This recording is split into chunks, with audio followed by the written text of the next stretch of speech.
Hey there everybody, it's Nathan Cool with nathancoolphoto.com, and in this tutorial I want to do an addendum to my last video on triggers. Now, as you may recall from my last video, which by the way there's a link up here if you want to go watch that first, but when we come to the portion of using a commander, what a lot of times is known as a transmitter, for instance this one here that's on my camera, that's particularly the R2 transmitter or commander for the flashpoint lights. There's a lot of control that comes out of that can make it very difficult to walk around and adjust your flashes manually. As you may recall from my last video, there was a problem where if we want to just start walking around, we're in another room and we don't want to use the commander and get near the camera, what do we do about changing the flash settings?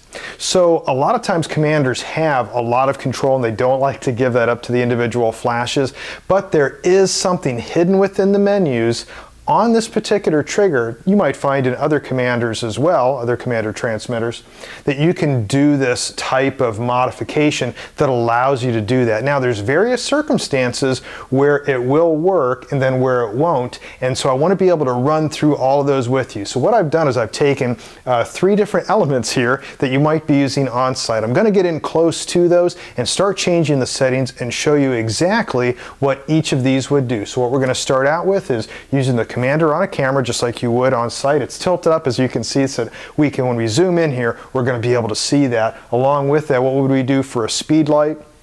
And also the Explorer 600. So using that as a mono light. Now if you notice for these examples, there's no cactus triggers used except for what we're going to be doing to fire the shutter release. So that doesn't change at all from my last video. And this is one option that you could do for using the R2 transmitter and possibly other commanders as well. It's a little bit complicated, but if we run through this, I think you'll find that there's a good alternative that you could use to then use some of these flashpoint lights with the R2 trigger and still have the flexibility that you might need while you're on site shooting real estate. You ready to see how this is done? Let's get started.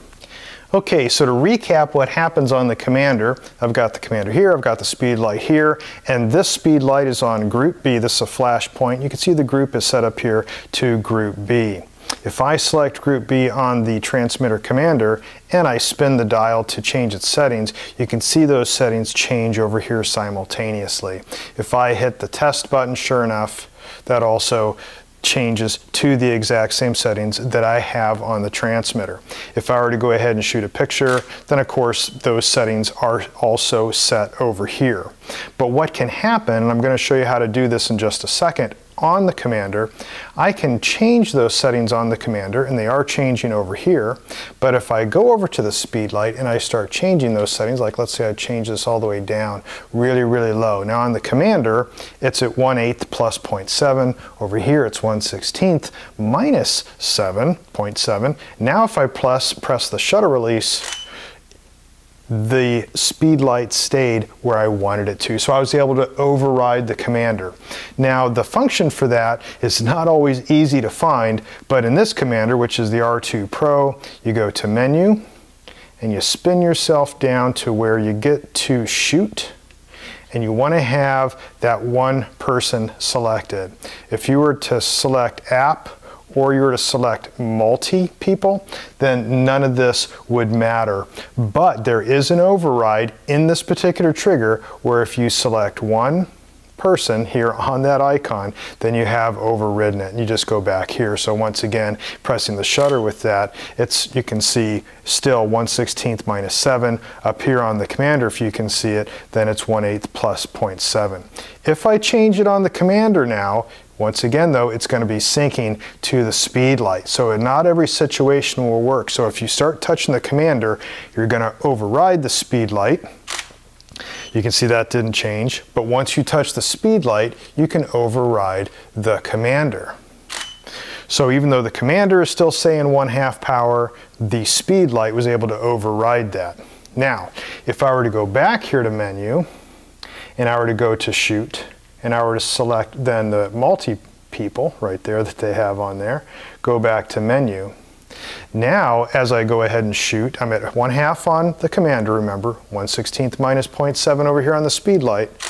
Sure enough, it went back to a half. So no matter what I try to do at this point, trying to override it, it gets overridden by the commander. So to override the commander from your light, go to Menu, Shoot, make sure that you then have just that one person selected, and then at this point, you can override anything that the commander is sending. So now let's take a real quick look at using both the Speedlight and the Explorer 600. It's basically the same thing. You have your adjustments from your thumb wheel, not a problem.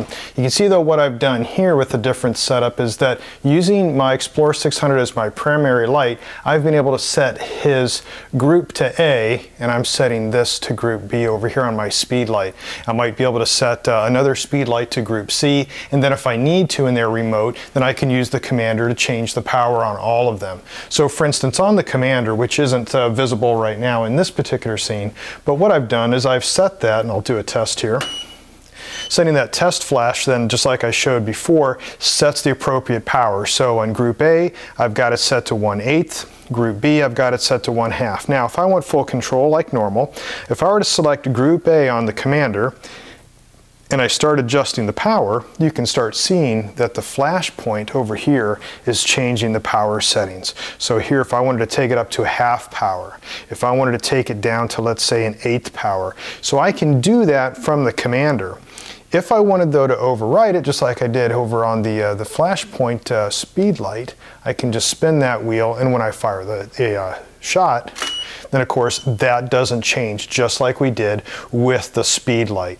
So I can do that once again also here on the Speedlight. I can change his power to whatever I want, override it. So each one of these can override the power of the commander. As soon as I hit the test button on the commander, which I'll do right now, that hit the test button on the commander, it set both those lights back to what I have on the commander.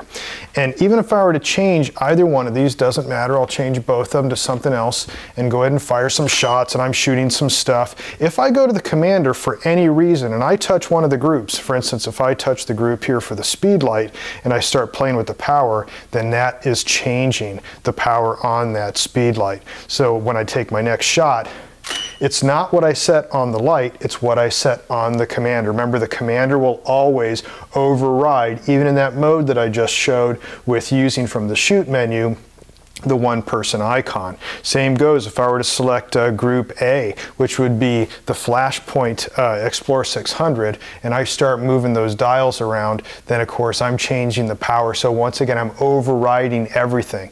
But even though I'm overriding the group A here, which is the Explorer 600, I could still go over here to this Speedlight. I'm going to turn him way down, and if I fire, then the Speedlight, because he was touched last, he overrides the commander, but since I didn't touch the Explorer 600 controls after adjusting them on the commander, then he is set to whatever the commander had set for him. Now, I realize that might have been a lot to take in, and I hope I did a good job of explaining that. Basically, just to recap, is that commanders like this, the R2 Pro transmitter, also known as a commander like I speak about in the last video, they tend to want to override the lights, and for good reason. One of the jobs of a commander is to command the other lights. So using the dumb triggers like I used in my last video, and that I also use a lot on site, those make it fail-safe. You just use a dumb transmitter, a dumb receiver. Those triggers don't have any intelligence. You just know they're on or off, and they're just a certain channel. As soon as you start getting into the world of the commanders, then things get a little bit trickier. So different brand commanders, Nikon has their own, there's Yongnuo has some, and obviously then there's this one for the Flashpoint lights. While they can make it convenient, they can also make things more difficult because of just the complexity. And we all know that as technology progresses and new features have to be added every year to make things more sellable to the broader consumer and pro market, that these things get even more complex. But let's just recap. If you use a commander like the R2 Pro, make sure that like the R2 Pro, you're setting it in a mode where you can override it. In the R2 Pro, you go to the shoot menu and you make sure that you select the single person icon. Once you've done that, then the lights can override what the commander has set. So if you set something on the commander, it will sync with the lights, and that's what you'll use. If you want to make sure that all the lights are synced to what the settings are, then you just press the test button on the R2 transmitter, and it will command the signal to all of those flashes that you have in those groups, and then set those settings accordingly to whatever's on the commander. If you want to override the commander, don't do it from the commander, you want to do it from one of the lights. So for instance, if you set up all your lights, you're at a shoot, you're just starting out, you set all your lights to, let's say, a quarter power, doesn't matter. You could even set them basically to off over here on the commander. Once you start setting the settings on your lights themselves, the commander does nothing else but send one simple signal. In fact, that one person icon on the R2 Pro actually means just send a signal to transmit, so it doesn't do anything else.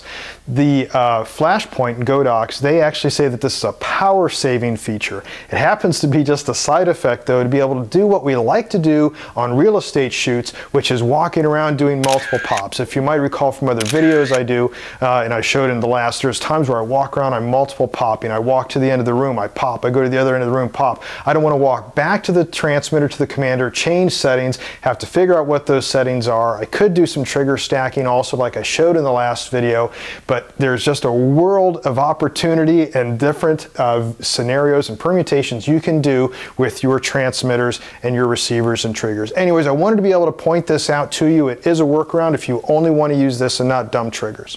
Anyways, I hope overall this video was useful for you and that you can use some of this in your photography as well. If you did like this video, you can subscribe to my YouTube channel. It won't cost anything, and as soon as one of these videos is posted, you'll be the first to know. Thanks a lot for watching. Until next time, take care, be safe, and get out there and shoot something.